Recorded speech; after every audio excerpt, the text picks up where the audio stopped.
ስቲል ኢትዮጵያ እሺ በጣየራችሁ ትመጣላችሁ እሺ ነጽ እንኳን ደህና መጣ እንዲህ ስላየን ደስ ብሎናል እግዚአብሔር ይመስገን በጣም አሪፍ ነኝ በጣም ደስ ብሎኛል ስለተመኛችሁልኝ በጣም ደስ ብሎኛል የህዝብ ፍቅርን ይዞ መቀጠል ቀላል አይደለም ሁላችንም ከናንተ በጣም ትንሽ የበታች ሆነን እንኳን ህዝብ ፊት መቆም በተለይ ህዝብ የሚወደው ሰው መሆን በጣም ብዙ ፈተና አለው እንደምታውቀው ያንን ዝና ይዞ መቀጠል ለዘመናትን የሚያስቀናኝ ካንተ እሱ ነው ጀማሪዎች ብዙ አሉ ዘላቂዎችና የመጨረሻውን ነገር የሚያገኙ ጥቂቶች ናቸውና ብዙ ሰዎች አዝነው ነበር የእውነት ስለደረሰብህ ነገር ስንሰማ ሁላችንም እኛ እንኳን ቤታችን ነው ሁልጊዜም ስለምንገናኝ የሚመጡትን ነገሮች ለማወቅ ቀርበናል ድንገት ግን ህዝብ ነጽ ታመመ ሲባል በጣም ነበር የደነገጠው እለፋለሁ እኮ እስካሁን እኮ ስለፋ ነው የምታውቂኝ እኮ መግቢያ በጣም አንድ ትንሽ ልጅ ትላንትና ወክስ አረጋግንቼ ሰላም አለኝ ሮጦ መጥቶ ሰላም አለኝና ሰዎች ለምን ይዋሻሉ ብሎ ጠየቀኝ እሱ ሲሰማ የነበረው ወይም ደግሞ በሱ አካባቢ ሲወራ የነበረው ነገር በጣም የተጋነነ ነበር ምን የተጻፉትን ነገሮች አለ ሰዎች ግን በጣም ብዙ ሰዎች ሲደውሉ እኔ ከወንድሜ ጋርና ከእህቴ ጋር ነበር የሄድኩትኝና ታላቅ ወንድሜ ነው የነበረው ታላቅ እህቴ ነች የነበረችው ደነገጡ እነሱ ራሳቸው አላመኑኝም ራሱ ምንድነው አንተ የሆንከው አሉ እንዴ ምን ሆናለሁ አብረና ያለ ነው ምናምን አይ እንትኑ ላይ የሚወራው እኮ ሌላ ነገር ነው ምናምን አሉ እና እንደዚህ ድረስ ያሳስታል ሰዎች ጋር ድረስ ማለት ነው መቼም ሰው ትንሽ እንከን ያጋጥመዋል ይታመማል ወይ ደግሞ የሆነ የተጀመረው ህመም ዘለቄታዊ መፍትሄ ማግኘት የሚችለው አሁን ነው ተብሎ ሲወሰን በህክምና ያንን ነገር ቼክ ለማድረግ ነው የሄድኩት እና አሪፍ ነው ቅድም እንዳነሳው ልጁ ያለበት ምክንያት ለምን ይዋሻል ያለበት ምክንያት በዛ መንገድ አልጠበቀም እንደዛ አይሃለው ብሎ አልጠበቀም እና ሰዎች ሚዲያን የሶሻል ሚዲያ አጠቃቀሞች በጣም ይወጣበት ሁኔታ አለ ከጥሩ ነገር ወደ መጥፎ ነገር ያዘነበለበት ሁኔታ አለ እጅግ በጣም የምንወደውን የምናከብረውን የሀገራችንን ብዙ ነገር ያስተማረንን ጥሩ ነገር የሰጠንን ሰው በእንደዚህ አይነት መንገድ አይደለም ምላሽ የምንሰጠውና ከምን አኳያ ነው ህመምስ ምንድን ነበር እስቲ ለኦዲየንስ ግልጽ ብናደርግ ሰዎች ለምን እንደዚህ ሰዎች ላይ ይጨክናሉ ለምን ያንን ይጽፋሉ ምናልባት ላይክ ለማግኘት ይሆናል ወይም ደግሞ ምንም አይመስላቸው ይሆናል ጠቅላይ ሚኒስቴሩ የሐዘን መግለጫ ሰጥተዋል ጠቅላይ ሚኒስቴር አብይ አህመድ በአርቲስት ነጻነት ወርቅነህ ድንገተኛ ሞት የተሰማቸውን ሐዘንም ገልጸዋል አርቲስት ነጻነት ወርቅነህ በድንገት በማረፉ ሐዘን ተሰምቶኛል ያሉት ጠቅላይ ሚኒስቴሩ ነጻነት በተለይም በህዳሴ ግድብ በተዘጋጀው የ2016 አዲስ ዓመት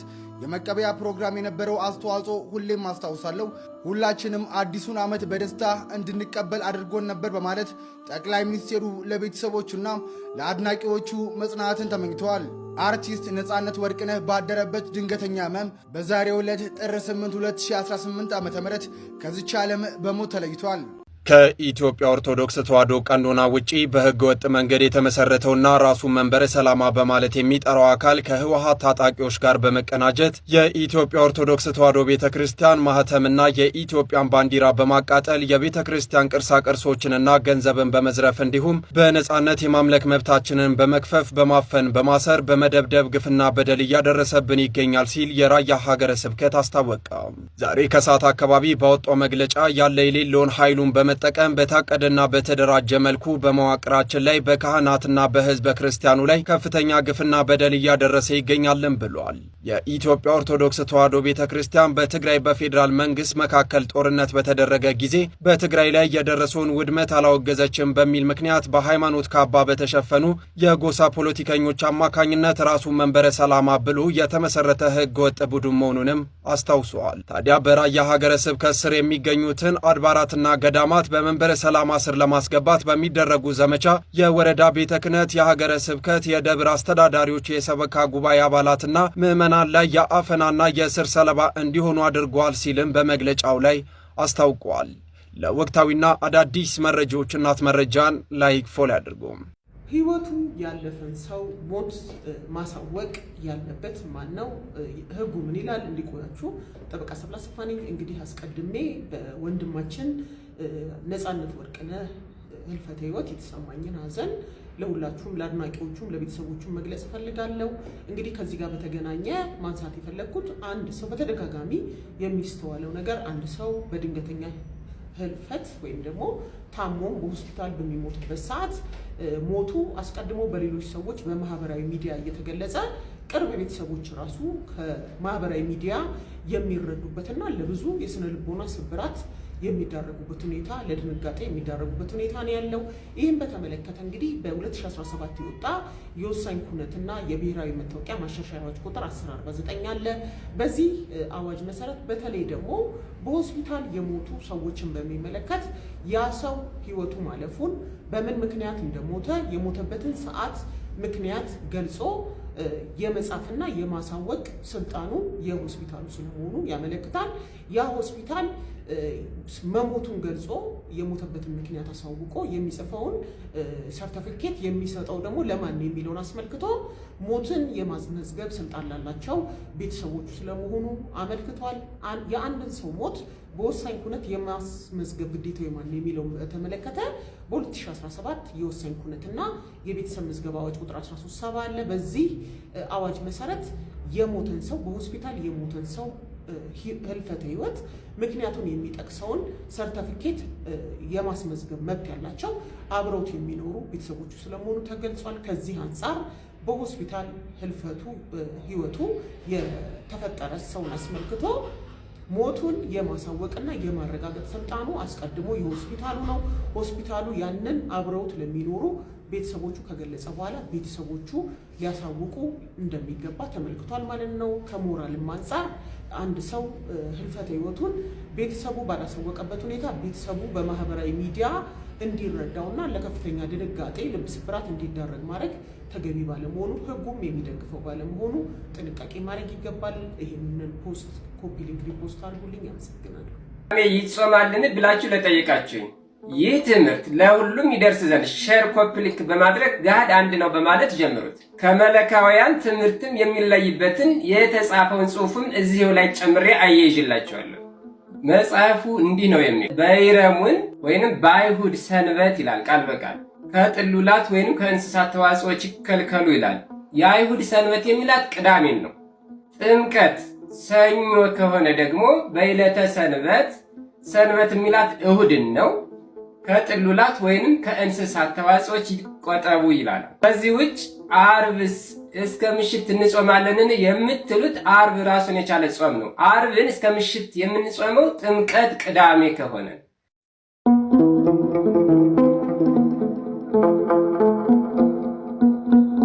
ሊቃውንቶቻችን እንዲህ አፍ አውጥተው ሲናገሩ በእግሩ የሚራመድ ሐሳብን ሲሰጡን እኛ ማስተጋባት በደንብ አለን። መጋቢ ሐዲስ እንግዲህ በጣም በሚያስገርም መልኩ ከጋዜጠኛ ሰሜነ ባይፈርስ ጋራ ያደረጉት ኢንተርቪ አንጀትን የሚያሞቅ ነው። ምናልባት ወደ መንግስተ ሰማያት የምታስገባኝ ብቸኛው ሃይማኖት ኦርቶዶክስ ናት ሲሉ ተናግረዋል። በጣም በሚያስገርም በሚያስደንቅ መልኩ ከፍ ባለ ድምፅ ኦርቶዶክሳውያን ስሙት፣ የማይመለከታችሁ ውጡ፣ መማር የምትፈልጉ ደግሞ በተለይ ቤቷን የምትናፍቁ ቁጭ ብላችሁ ተማሩ፣ በእውነት የህይወት ምግብን ታገኙበታላችሁ ማለት ነው። በዛኛው ቤት ሆናችሁ በዚህኛው ቤት በናፍቆት የምትሰቃዩ ጥሩ የአእምሮ እረፍት የምታገኙበት፣ የህሊና ደስታ የምታገኙበት፣ የዘላለማዊ ህይወት የምታገኙበትን መንገድ የሚጠቁም ሐሳብ ስለሆነ ከመጋቢ ሐዲስ እሸቱ ጋር በጣም በሚያስገርም መልኩ የነበረውን ሐሳብ ቀንጨብ አድርገን እናስማችኋለን። እሱን ነው።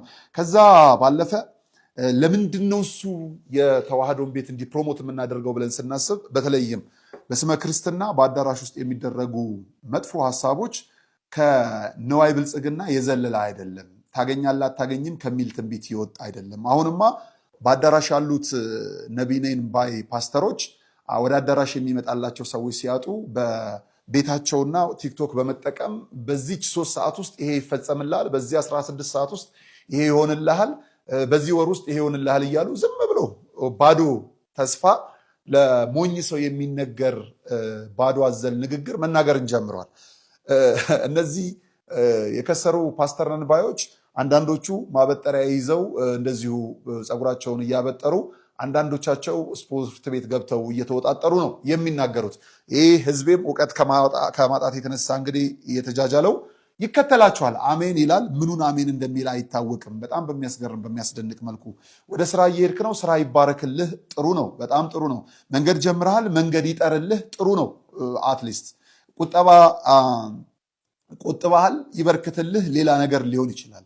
እቁብ ገብተሃል፣ ቶሎ ይውጣልህ ሊሆን ቢችል ጥሩ ነበሩ የሚገናኝ ሀሳቦች። ምንም የሌለህን ነገር ግን ሚሊኒየም አዳራሽ ልበለው እንጂ ሚሊኒየም አዳራሽ መግባት ይቀላል እነሱ ከሚያወሩት ነገር እንትን። እንዲህ አይነት የከንቱ የጅል አካሄዶች መቆም መቻል አለባቸው፣ የትም ስለማያስገቡ። ከክርስቶስ በረት እያወጧችሁ ነውና ኑ በብርሃኑ ተመላለሱ የሚለውን ጉዳይ በደንብ እንነግራለን። ከዛ ባለፈ ዲያቆን መምህር ዘማርያም በጣም በሚያስገርም መልኩ ለፓስተር ዮናታንና ራሱን ፓስተር ብሎ ለሚጠራው ትዝታው ጥሪ አቅርቦላቸዋል። እነዚህን ቪዲዮዎች በደንብ እንመለከታለን። ከዚህ በፊት ግን ያስደንቅ መልኩ እንግዲህ ይቺ ቀጥተኛዋ ቤተክርስቲያን ብዙዎችን መሳብ ጀምራለች። የዘማሪት ውብአለም ከድር ታሪክ እንኳን ቀላል አይደለም። ብዙዎች በዛ ቤት ሆነው ነፃነታቸውን ለማወጅ አልፎ ተርፎም ደግሞ ወደ ቅድስት ቤተክርስቲያን ለመመለስ እየተደረደሩበት ያለው መንገድ ቀላል አይደለም። እንዲህ ደግሞ እንደ መጋቢ ሐዲስ እሸቱ አይነቱ ሊቃውንት ሲናገሩ አፋችንን ከፍተን ጆሮአችንን አሹለን ሁሉ መስማት መቻል አለብን። ወደ ውስጥ እንዲገባ ከክርስቶስ ጋር የሚያገናኝ ድልድይ የሆኑ ከቅዱስ መጽሐፉ የወጡ ሐሳቡን ስለሚናገሩ ሌላ ምንም ነገር የላቸውም፣ ሌላ አጀንዳ የላቸውም።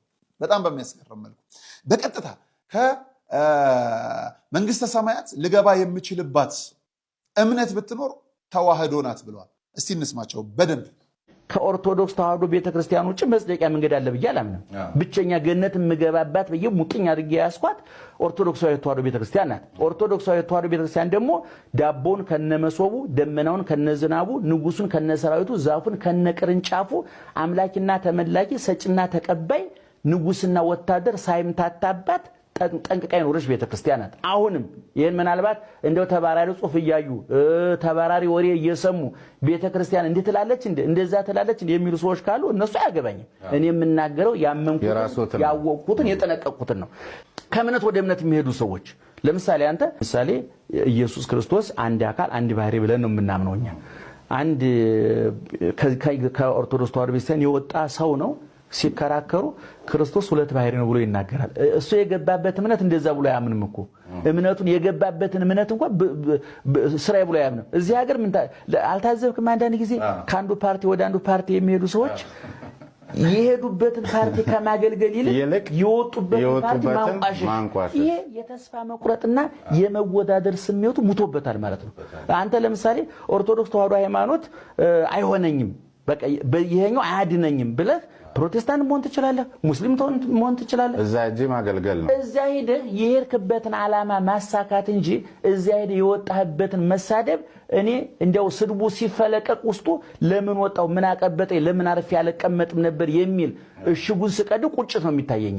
ከእስልምናማ አንተ ወደ እስልምናም ገብተህ ከሆነ ቁርአኑ ምን እንደሚል እዛው ማጥናት ነው እንጂ ያለብህ እስልምናውን መሽገህ ክርስትናውን ማጥቃት፣ ክርስትናውስ መሽገህ እስልምናውን ማጥቃት ልክ አይደለም። አንደኛ።